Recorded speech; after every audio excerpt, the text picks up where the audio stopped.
Ah, cara, eu sempre fui tranquilo, assim. Não muito e nem pouco, entendeu? Sempre deixei fluir, como hoje. Deixo fluir e vou encontrando caminho.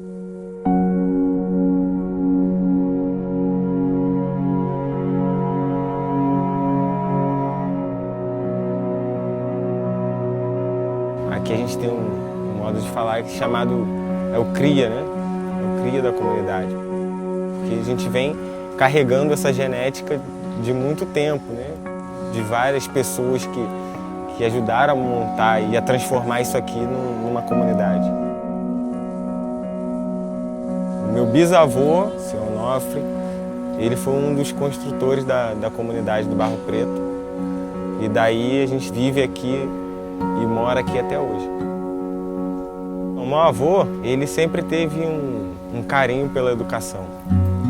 Ele sempre falava para mim que eu nunca ia conseguir ter a roupa da moda, eu nunca ia conseguir ter as coisas que as outras crianças tinham, mas eu ia conseguir ter uma educação.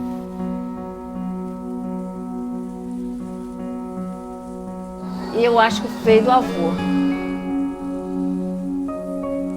Meu pai era muito assim amigo dele e ele sempre orientava ele assim, tipo, pai ele tem, mas só que o pai sempre foi ausente. E o meu pai que fez o papel de pai dele. E no colégio onde eu cursei o primeiro ano, era de uma facção diferente, né? Então, quando descobriram que eu morava aqui no Lins, eu tive que sair do colégio. E é no mesmo contexto que o meu avô morre. E minha base toda, aquela, né, de educação e de cuidado familiar e de vários cuidados, sumiu assim, né? Aconteceu isso tudo e eu fico meio que órfão. O Paróquia Santiago foi um grande apoio, que aí eu começo a conhecer outras referências, né? Posso citar até algumas, tem o Padre Gustavo, uma grande pessoa que tinha um cuidado com todo mundo das comunidades. Posso dar uma outra referência, que é Reinaldo. Ele também é uma pessoa que entende até hoje, mas a necessidade do adolescente, a necessidade da criança.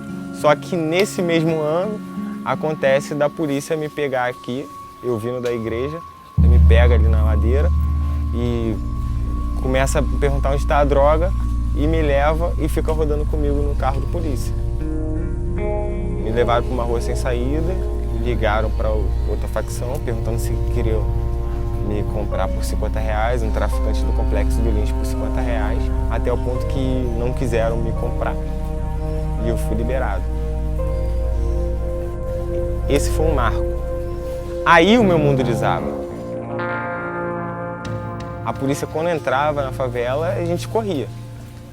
Era sinônimo de medo. Nesse momento, o medo se transformou em ódio. Com 16 anos, estava de bobeira por aí e aparece a oportunidade do projeto chamado Comunidade da Paz, de capacitar jovens líderes. Então, assim, voltar a ter compromisso, voltar a me cuidar, voltar a dormir cedo. Essas situações também o projeto foi trabalhando dentro de mim. Comecei a trabalhar no PDA, eu, Zé Sérgio, Gleice, Juan e Bárbara, a gente senta e fala assim, ó, a gente precisa sacudir o PDA aqui, a gente precisa trazer essa reflexão para a visão mundial. Mas quando o Reinaldo abraça, Maria Carolina aparece no mesmo momento com uma metodologia chamada CBPM e que casa com essa nossa necessidade. A gente acredita que através daquela metodologia, daquele jeito, a gente conseguiria ser luz na comunidade. Tá, a gente está dando muita capacidade para todo mundo, mas a gente não consegue a pessoa influenciar no lugar que ela mora. Então a gente pega o CBPM e a gente muda muita coisa, a gente tira muita coisa, traduz para a nossa realidade. Como é que eu vou explicar a porcentagem para minha avó?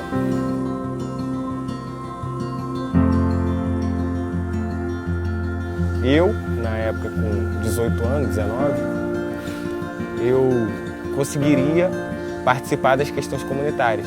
Gleice, que na época tinha 16, ela ia conseguir também. não só o líder comunitário falando por mim. Já chegou a ter 50 adolescentes e jovens do Complexo do Lins, resolvendo e ajudando a liderança comunitária a melhorar a questão de abastecimento de água.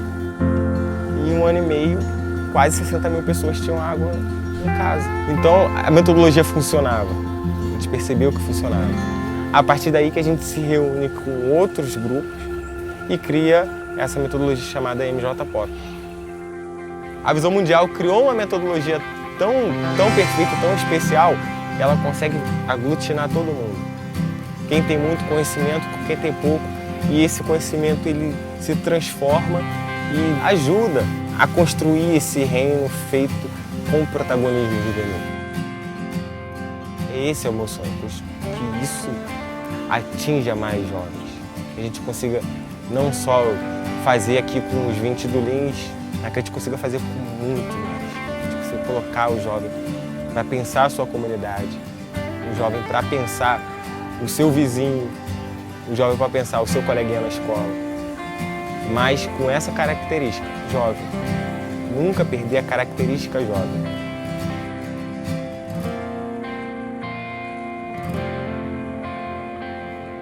Qual a sua contribuição para um mundo melhor?